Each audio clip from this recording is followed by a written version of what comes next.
Hi, we are here with Wu-Tang, or two Wu-Tang members. Welcome. Let's talk about The Saga Continues. So it's a Wu-Tang, not a Wu-Tang Clan album. What is the difference there? I guess if we was to make a total distinguishing between Wu-Tang and Wu-Tang Clan is with the Wu-Tang Clan, maybe every physical Wu-Tang member alive would be on it. And on this album, we are missing U-God. Okay. So there's a member who's not on it in the sense of what the fans would consider part of the hip hop collective. But this is the Wu-Tang album. Okay.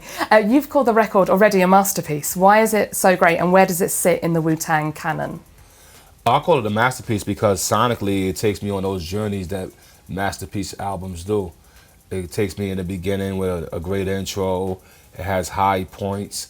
It has me thinking in the sense of lyrical content, of not just partying. I get a taste of politics. I get a taste of love. I get the old feeling of the Wu-Tang life, like, you know, the way that Method Man describes lyrics, or Inspector Deck describe their lyrics, or Raekwon. They kind of put you in a certain psyche, and by doing that, you know, in a masterful way, I have to call this a masterpiece. And politically, what is happening on the album? Does it take the temperature of America at the moment? Yeah. What'd you say, man? Yeah, it definitely touch on it. Definitely does. Yeah, I mean, why not? You know, things in our country are... Yeah, from police brutality to just like everyday type of thing. Even like, to me, even in the hip hop world, where you got a division between, like, you know, I hate the term old heads and mumble rappers, but, you know, it touches on there. Like in one of the skits called The Message. Then we have something called The Family Skit, where it's about the unification of the black family and different things that they face, that the black woman faces. So it touches different things that definitely relates to today and what's going on. And do you guys believe in the music of, the power of music to change things, or is it more just a comment on what's happening? I think so. Yeah, both. I mean, look, an artist's first objective to me is to entertain us. And so he doesn't have a natural responsibility to try to solve the world's problems and all. That's why we have government, police, and law. But when those things are not doing their job, then that job has to fall on somebody else's hands. And sometimes it falls in the hands of artists. And right now, I think is another period in time where artists' voices and their artistic expression can be used to reflect the times of what's going on and speak against it. If I can add one thing, what I mean by artists, that means painters, writers, dancers, musicians, filmmakers. You take a film like Inglourious Basterds, where Quentin Tarantino was able to go and take a subject that has a historical pain to it and give the audience the thrill of watching, you know, Hitler gets machine gunned down and blown up. That didn't happen in real life, but it's an expression of how the people feel and a way we would wish life would turn, right? Would have turned. And then that inspires a whole nother TV show you watch where they have what if Hitler would have won. There's a show on I guess Amazon that's tapping into that. I heard about that. I ain't seen it yet. It's cool, but it's tapping into that world. So that's what art is allowed to do. And you watch Django, where you see the slavery and the abuse and suffering of the black man under the hands of the white man and under the hands of our Uncle Tom. And then we see a black guy rise up out of that as a hero and saves his girl and all that. These are that's the power of art. You see the ugliness of things, and then hopefully you see a potential entertainment joy of it. So when the saga continues, you'll hear songs that tap into some political things. You hear songs that's like one of my favorite songs called "The Only One," where Ghostface says, "My girl be in the kitchen all day like Patti LaBelle with a bunch of jokes like Dave Chappelle." Who won't want a girl like that? Let's rewind almost 25 years 36 Chambers came out. Are you doing anything next year to celebrate the quarter of a century of 36 Chambers? An anniversary tour, maybe a special release? What's happening? We have a lot of plans we are developing right now, and we are so I guess proud. I guess is the best word I can say. Just to put it in simple terms, we're so proud that after all these years, Wu-Tang still has a spark in the hearts of pop culture and of hip hop culture, and we are going to celebrate that. It's kind of rightly accepted as one of the greatest hip hop albums of all time. When you were making it, did you know something special was happening? Did you know that in 25 years people would still be talking about it? I don't know if I could put a date on it, like number of 25 on it, but I definitely knew that it was something special being created. Mm-hmm. And do you stand by everything on the record, or is there anything when you listen back to it you think, oh, I wish we'd done that slightly differently? Actually, no, on that particular album, nothing I would change. And in 25 years' time from now, can you see yourself celebrating 50 years of Wu-Tang? And what will that look and sound like? Wu-Tang is forever. It's like you never know. Wu-Tang forever, we say. If we're blessed with those years on this planet, yeah, we will continue to celebrate that, right? 50? Yeah, you gotta celebrate 50. Our Sifu Xianming from the USA Shaolin Temple, one of his main mantras is celebrate your life. Mm-hmm. You're kind of the boss of this new album. Can you tell me about when it was recorded and over what kind of period of time or whereabouts you're based on you're doing it all? Well, basically, I orchestrated it. I wouldn't say the boss. You know what I mean? I had a whole bunch of good brothers to help me do this. But it started with just working on music, constantly, just working. So after I got a good group of music together, and I'm on the road with Wu-Tang, I'm on the road with Meth a lot because I DJ for him as a solo artist.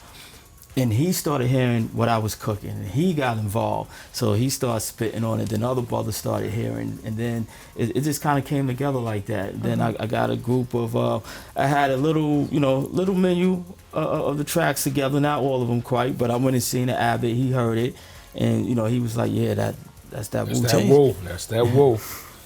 Yeah, so I just kept working, got him involved, got him in the studio, because he got another joint earlier too, as we were just working, just hearing stuff like, at the moment. So, that was on the bus. Yeah.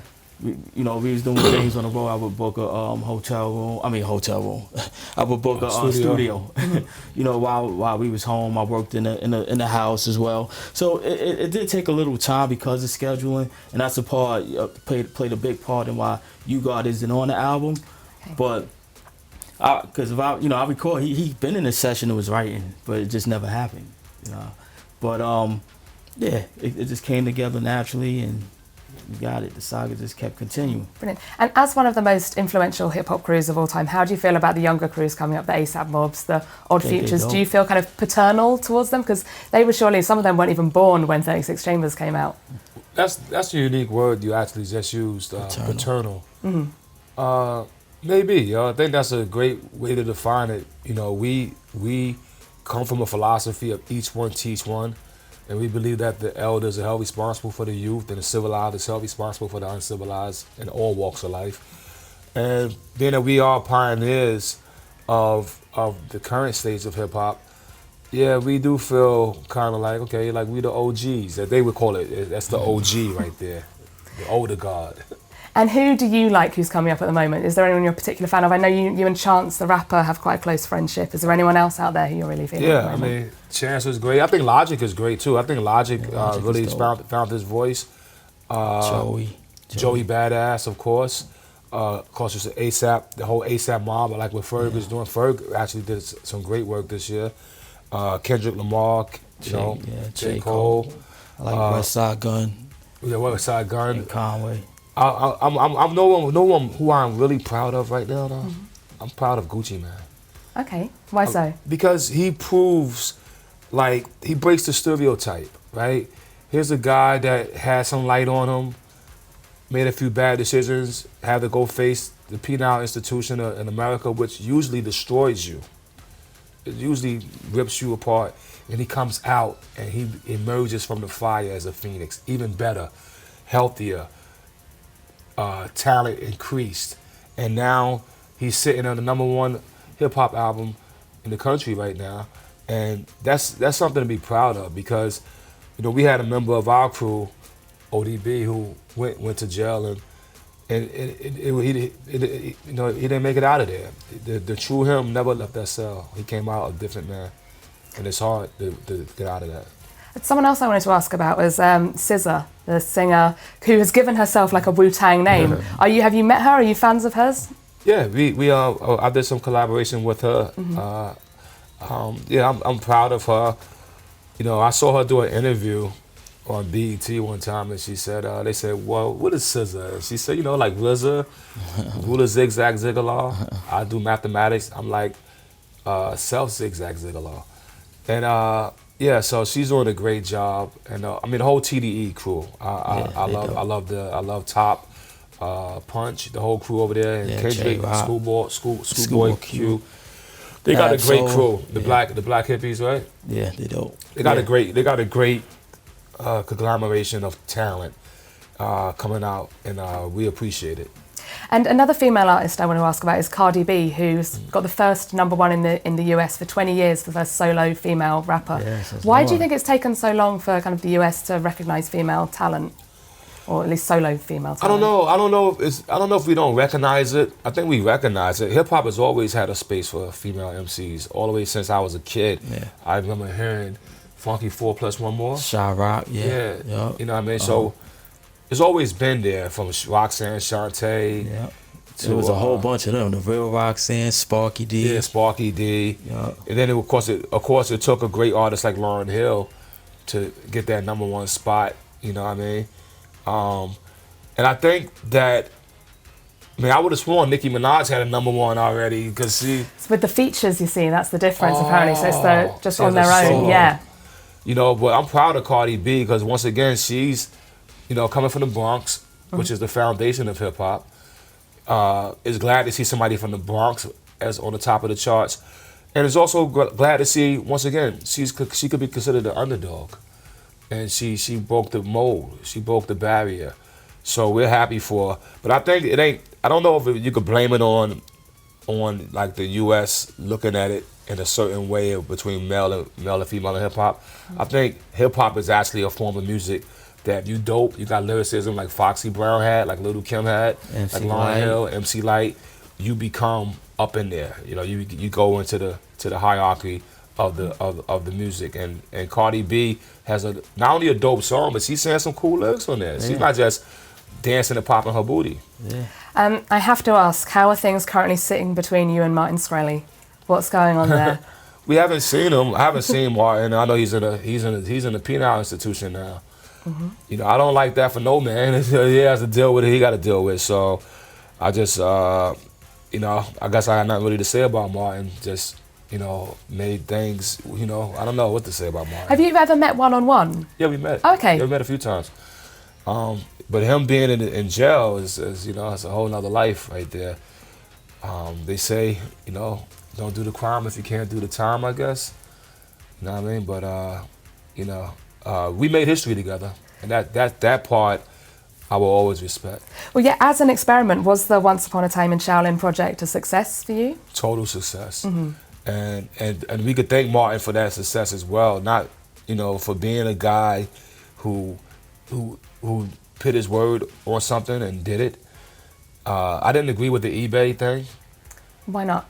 Well, it was contractually. I think we had some contracts that was protecting the piece of art from a certain kind of exploitation.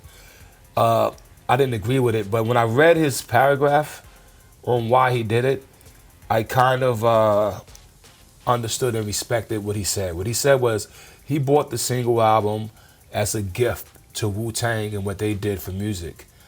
And he has, over the years, invested in value of different rock stars and hip-hop stars and invested money because he wants the value of music to continue. And hopefully other people out there feel the way he does, and here's a chance to prove it. And he puts this record on eBay. I'm going bananas, like, oh my gracious, why would he do that? And how did he do that? And lawyers are calling and all this stuff. And Silver Rings, my partner, my student, who helped founded this idea, he also was, very, dismayed by it. But we talked about it. He said, well, you know, Martin shouldn't do it, but he done it. But the thing that he did though is that within 8 days the bidding reached over $1 million, and that means that there are other people who put value on music and value on what we stand on. And maybe if he would have stayed on there for a month, it would have made 2 million, maybe even 3 million. Who knows how far it could have went. So even in all the negative things he's done, as people write about him and talk about him in history, for music, there's something positive there. Okay, brilliant. Thank you very much. Thanks for joining us. Thank you. Thank you.